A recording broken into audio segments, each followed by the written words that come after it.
Hello.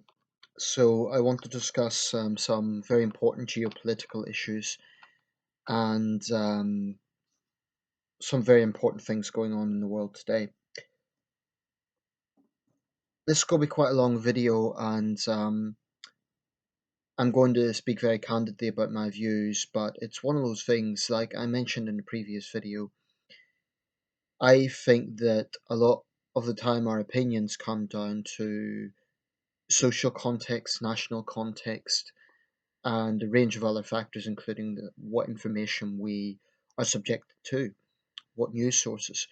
Now, I have some advantages insofar as we have a satellite TV connection, which means we have connections to all the major international news networks. Some people don't have that, so I feel that's a fortunate medium to start off with. That I have different sources that I can compare and contrast, and you can also find countless sources online. Um, the main thing I want to talk about is Arab Winter. Arab Winter. This is a term that has gradually come to replace what was initially Arab Spring. I would say Arab Spring is still a more prominent term, but Arab Winter has come to sort of be a blanket term for the perceived fallout from the revolutions of 2010 2011. Um, it is interesting to compare what was happening across the Arab world in late 2010, starting with the self immolation of Mohamed Bouazizi, the young Tunisian street vendor. That is one of the most foremost examples in world history of a single event triggering a much larger event. Um, at the time of Arab Spring, I remember there was a great deal of both excitement, anticipation, concern, a lot of different feelings going on both in the Arab world and outside. And there were a lot of comparisons to Eastern Europe in 1989. Now, there's obviously some fundamental differences. Firstly, Arab Spring, the consequent conflicts that have emerged from it, and now Arab Winter, have proved to be far, far bloodier than anything seen in 1989. Um, it's not true to say 1989 was bloodless. There was violence. There was violence, for example, in Romania. There were several hundred people killed, and there was also violence in some of the Baltic states. But it was on a much, much smaller scale to what we have seen in the Arab world in the last 4 or 5 years. The most glaring example is, of course, Syria. Um, this has been a horrible war. It's been utterly devastating. We've seen massive loss in terms of human lives, in terms of injuries, in terms of historic heritage, and in terms of creating a massive refugee crisis. Now, to what extent the situation in Europe right now is related directly to the war in Syria and other wars is a matter of debate, because there is a large number of migrants who are not fleeing from Syria or other war zones, but who can be defined as economic migrants. Doesn't mean that they're taking any less risks, and it doesn't mean they have particularly pleasant lives, because they don't. It's very, very difficult to look at this situation and, unless you're completely robotic, be completely immune from having some sort of sentiment on it. What we're seeing in Europe is the biggest refugee crisis since World War II, or if you don't want to consider it a refugee crisis, biggest migrant crisis. I personally think it's a mixture of both. I think there's genuine refugees there, but I think there are some people who are exploiting the situation. In fact, I know there are. I've seen interviews with them, and they've basically they're coming from especially parts of Africa that aren't technically war zones, and they are essentially economic migrants. That's a very, very complex debate, and I'm not going to go into too much detail in this video. It's obviously directly related, but I might reserve that for another video. And obviously, these are increasing questions with Britain's EU referendum coming up. Incidentally, I'll be making more videos about that in due course. I just want to talk a little about Arab Winter and some of the geopolitical consequences of this. Now, I think there's few issues on cyberspace that work people up and get people's emotions running as high as geopolitical conflicts. Now, the war in Syria is a civil war, but it's a civil war of very much international influence. I saw an article a while back. There might be even been a meme actually saying that there is a mini world war going on in Aleppo. Aleppo might well be the most dangerous place on earth right now, if not one of the other major Syrian cities. It is tragic to see what's happened to that country, and it's difficult to imagine it being rebuilt to its former state in even in my lifetime, because it takes years for reconciliation in minor conflicts. So conflict on this scale, it's going to take decades. Um, and this is the deadliest conflict of the 2010s decade. This is a subject I do follow closely, and if you look at all the other wars in the world today, none of them comes as close to Syria in terms of the overall mortality rate. The conservative figures at this point are saying 250,000 people have died. That is the conservative figures. Some estimates are range as high as 470,000, and it's like the Iraq War, we'll never know for sure. So it is an utter tragedy. But I want to challenge some of the narrative that is online. Well, I haven't watched the whole videos, but I've kind of watched a clip of Philip Hammond, the UK Foreign Secretary, speaking at the UN last year. And there's another video of Vladimir Putin speaking. Now, both sources were from Russia Today. And it was so predictable what the comments were. In the comments about, in the video featuring Philip Hammond, the headline itself was quite neutral. It just said Philip Hammond gives speech to UN. But the comments below were so predictable. It was all basically bashing the UK, bashing the West, saying that Hammond's a stooge of UK elitism. Basically, lots of predictable statements that were very, very, very biased against the West. That shouldn't be too surprising given the source.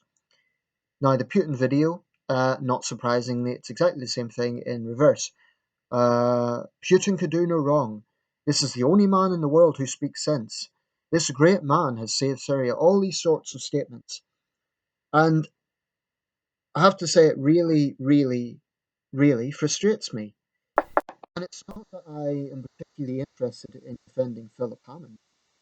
It's more that I think people are being so guided by a bias from Russia Today, and they think they're being open minded and they think they're being intelligent and smart by coming out with just blaming all the world's problems on the West when they're not actually looking at some key facts over the past 5 years.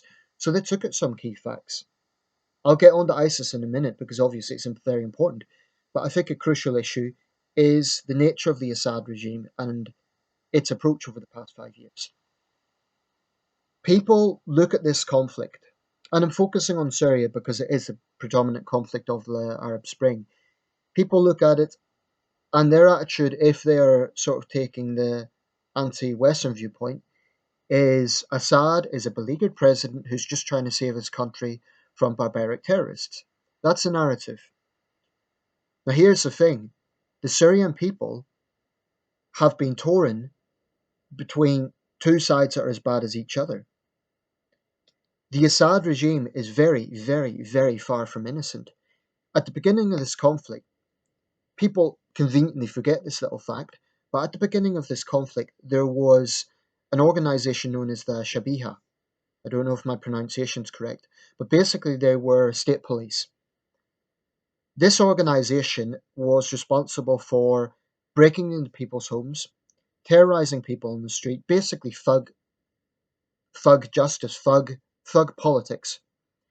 I remember seeing one video of one of the Shabiha thugs basically pumping himself up on steroids to be as menacing and as intimidating as possible. This organization has a track record of torturing dissidents, of terrorizing anyone deemed to be critical of the Assad regime, and basically, yeah, basically acting as the thuggish police force of a brutal dictatorship. That the Assad dictatorship, that the Assad government is a brutal dictatorship, is without question. This is well documented, independently documented, and it's just a fact. I have yet to see a single Syrian, I'm yet to have met a single Syrian who honestly supports the Assad regime. I know you'll find videos of people praising Assad and so on, and I think this comes down to two things. Firstly, they are genuine Assad supporters. It's a civil war, so of course in a civil war you're going to have genuine supporters. But people forget that the very nature of a dictatorship is that there isn't transparency. So, okay, some of these people may genuinely feel that he is the best answer for Syria. I'm not disputing that. But there is a track record among authoritarian regimes that you either support the dictatorship or you're killed.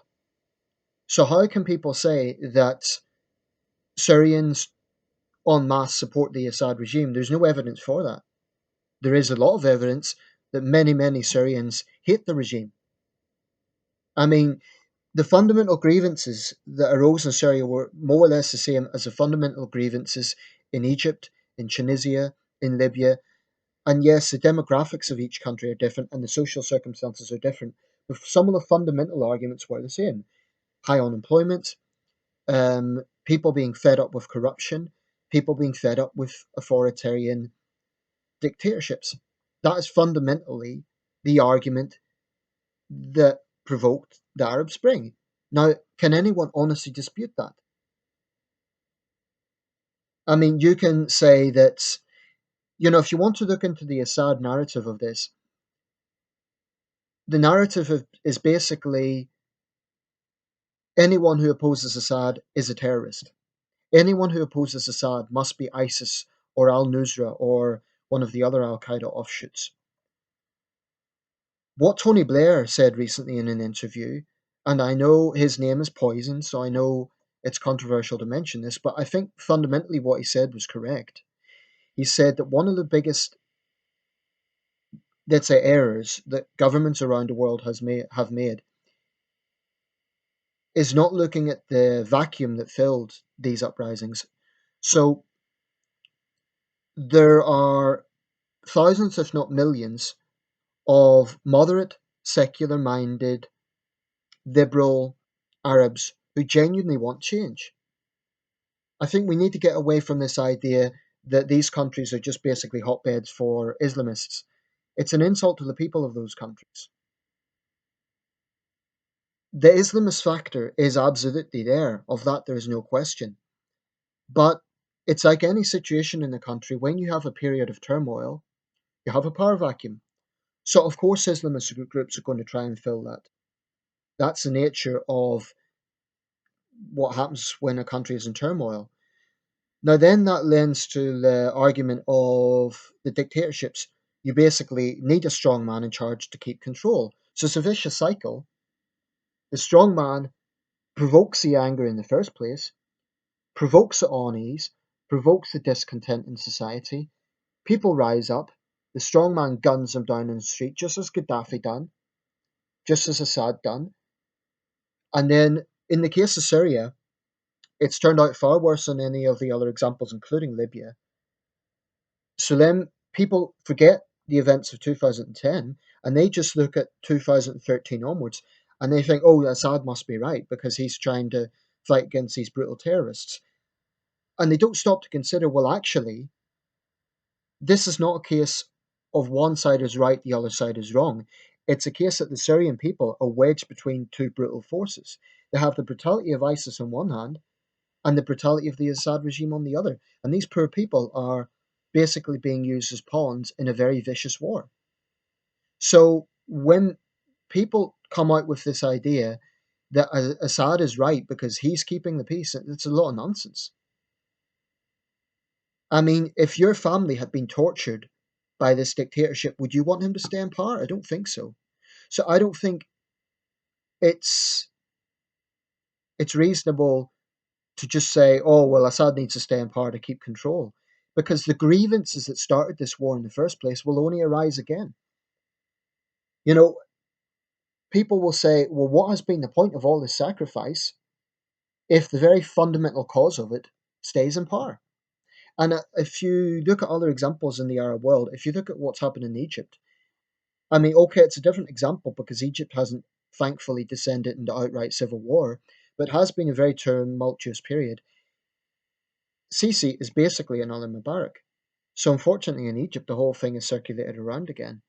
Um, in Libya, the situation there is that, in my opinion, the NATO countries didn't do enough to ensure a post-Gaddafi transition.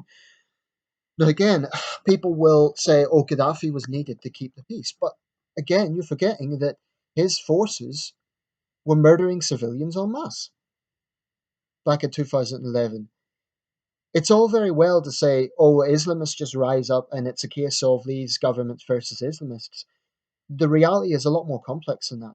And I appreciate Libya is a very different society from Syria. Libya is a more tribal society. It's a much smaller population. You can't exactly compare the circumstances with each country. But there's basically two schools of thought. There is one school of thought that, I mean, there's others, but these are the two fundamental arguments. One is the Arab Spring was a natural consequence of people having enough, just like every other revolution, more or less, in history. The other school of thought is it's all some big CIA conspiracy um, to kind of encourage these people to rise up, to create instability in the region, and then fund terrorist organizations to get oil. Now, that narrative just doesn't seem to me to be massively plausible. Certainly, the issue of resources has always been an issue in the Middle East, but I am seeing a lot of people come out with this line, oh, the West funds ISIS. I'm yet to see anyone actually provide solid evidence for this. The truth is, ISIS gets its funds from 40 different countries. And yeah, I've no doubt that some of that is coming from Western countries. Maybe a significant amount is. But the idea that it is government policy to knowingly fund ISIS is just baseless. It's utterly baseless.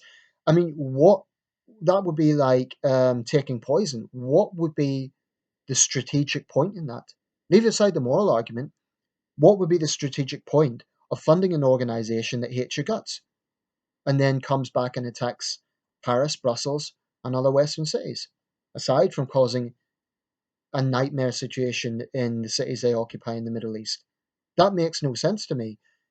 From people will say, "Oh well, it's in order to destabilize the Middle East to get oil," but they're ignoring the fact that then exacerbates a refugee crisis, which puts more pressure on Western governments. If you're David Cameron or Barack Obama, why would you, or Francois Hollande or any other Western leader, why would you fund a terrorist organization solely to have a go at Russia, but with a very strong likelihood it would create a refugee crisis? People might say, oh, well, they're reaping what they sow. But I just think it's a very lazy narrative. And I think that you have to look at what has actually happened on the ground. I mean, like I say, the situation in Syria has turned into a very brutal conflict. In my opinion, it's exacerbated since 2012. Now, late 2012, France, Britain, and the US pushed for a UN Security Council resolution condemning Assad's use of force. This wasn't even to remove Assad, this was simply to condemn his use of force against civilians. Russia and China blocked that. This is a fact. This is a verifiable fact. Now, those who support the Russian approach say that Putin's right. Putin's known this all along, and he's some sort of savior of Syria. Wait a second. Putin has been arming the Assad regime that has murdered thousands of Syrian citizens. Independent investigation, for example, has shown that the Ghouta chemical attack, that horrendous attack, when lots of children and other civilians were horribly maimed and wounded and killed, independent analysis has shown that most likely came from the Syrian government. Russia supplies arms to this government that has killed thousands of civilians. So for Russia to masquerade as the peacekeeper in Syria, I mean, recently when they cleared Palmyra of ISIS. Okay, it's good that they kicked ISIS out. No one's going to say that's a bad thing. But what I think is completely disingenuous is for Russia to masquerade as the great savior. Russia is largely responsible for the mess in Syria by shamefully arming the Assad regime. And Russia, I think, is going to start to face the consequences of this because then Islamist groups are going to use it in their propaganda to target Russian cities. And Putin and the Russian state are going to find that before they get too smug about this, they themselves are going to be targeted by ISIS. I mean, this is a sadistic death cult that will use anything as an excuse to do what they do. This idea that ISIS is somehow defending Syria, it's a lot of nonsense. They are a vicious death cult who are hell bent on getting a global caliphate. That is their stated goal. And a lot of ISIS fighters, as has already been well established, are not Syrians. A lot of them, in fact, some of them with vicious converts are Westerners. Um, the point I'm making with that is those who say you reap what you sow are ignoring the fundamental nature of ISIS. And they're ignoring the fact that Russia has been hugely culpable in creating a mess in Syria by supporting the Assad regime. Um, in fact, I wouldn't be surprised if ISIS is in liaison with Islamist groups in Chechnya and Dagestan. And at the moment, that's quite restive, but I wouldn't be surprised if it heats up in the next few years because of ISIS infiltration there. I wouldn't be surprised at all. Um, Fundamentally, I would make this point about Syria.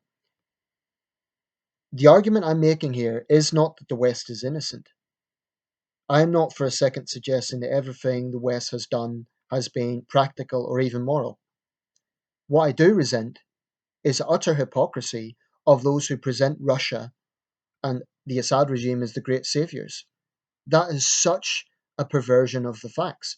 It is such a cruel lie, basically. I mean, Russia's basically quasi occupying Syria right now. So, for all those in the West who were protesting against government plans to commit airstrikes on ISIS, they seem to be ignoring the fact that the actual occupier of Syria is Russia right now. It's Russian troops on the ground. In fact, in some Syrian cities, it's basically a case that people need permission from the Russian army in order to pass through them. So I believe Russia is behaving the way the Soviet Union did. It's basically proxy politics to get further influence in the region. Now, this is understandable. Russia's a powerful country, and it's more or less the same thing every powerful country does, including my country, including the United States, including France. It's the nature of global power politics. So I'm not stupid. I'm not suggesting that the West is completely angelic and completely innocent, but I cannot stand the hypocrisy of those who make out this whole situation to be black and white, and it's a simple case of the West funds ISIS, Putin to the rescue. That is nonsense, complete nonsense. And when history is written fairly, it has to record that Russia backed the murderous Assad regime. This is irrefutable. Not just backed it, openly armed it. Openly armed this regime that has knowingly shelled civilian areas. And they've used the same excuses every time. Oh, we were not targeting civilians, they're all terrorists. This is a cruel joke. They have been murdering men, women, and children whose situation is desperate enough to begin with. They bombed a refugee camp a while back. They have been bombing areas where the white hats, i.e., these very brave people who are first responders following bombings and other attacks, they've been bombing those areas and they've been justifying it by saying they're collaborating with the enemy. All these people are trying to do is do their level best to save lives. They're not collaborating with ISIS or the Al Nusra Front or any of the other thugs that are now exploiting the situation. So I really feel frustrated when people want to vindicate their anti Western outlook by presenting Putin and Assad as the good guys. I don't think there are any good guys in this conflict. But it sure as hell isn't the case that Putin and Assad have done anything positive for Syria. Are people really thinking that Russia is motivated by compassion for the Syrian people? If that was the case, if Russia was motivated by compassion and humanitarianism, why has Russia not accepted a single refugee? What has Russia done for the refugees? Zilch, nothing. So you could say I'm biased because I'm a Westerner, but I will defend my country when I think it's being unfairly tarnished, and I think that is the case. I'm sick and tired of Russia today spewing out its nonsense and its lies and its distortion. And it's so blatantly obvious. And people who slavishly support Putin, they're not willing to be objective. All they're interested in is finding some reason to vindicate their hatred of Western governments. That's basically it. And I am very critical of Putin and Russia's stance on this, but I'll be fair where it requires. So yes, it is good that Russia kicked out ISIS in Palmyra. That's good. Okay? I'm not going to say it's a bad thing. I remember Russia Today at the time was saying the Western media won't cover this.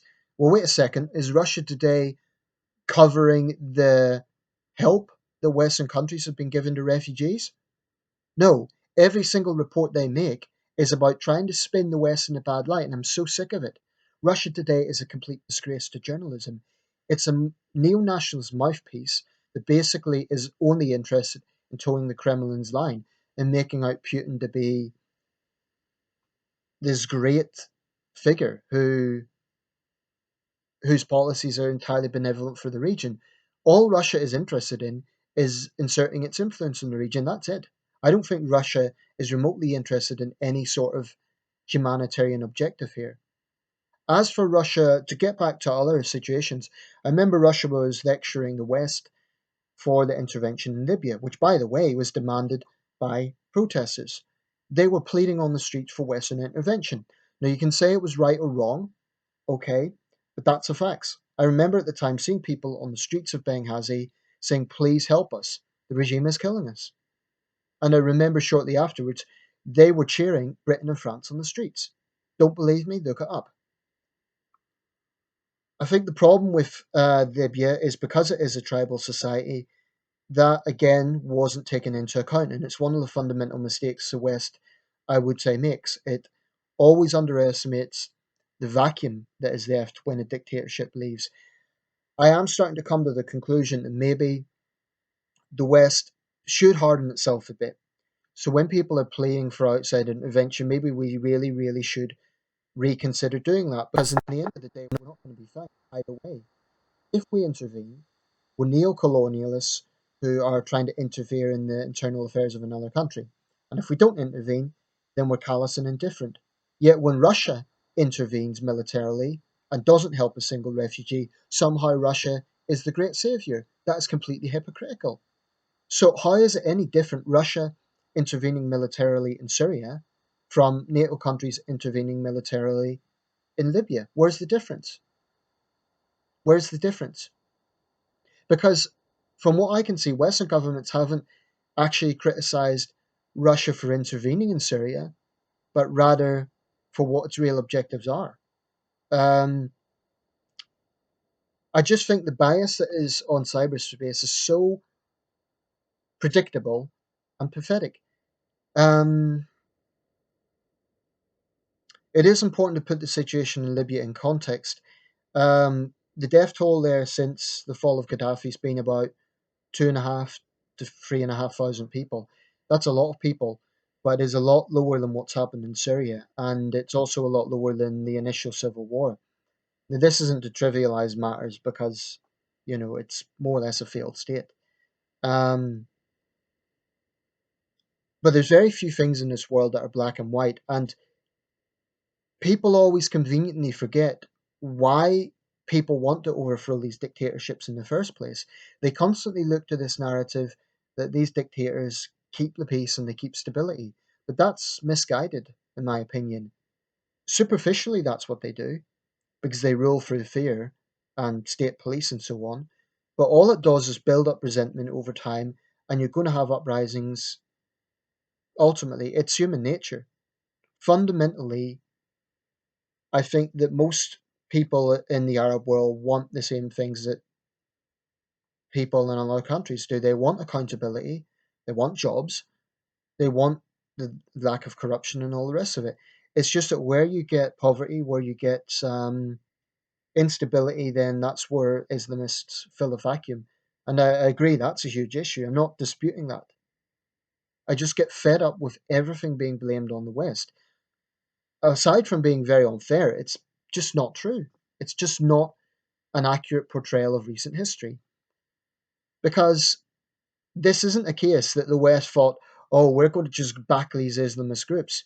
The West was looking at young people protesting on the streets for jobs, for accountability, for taking on corruption.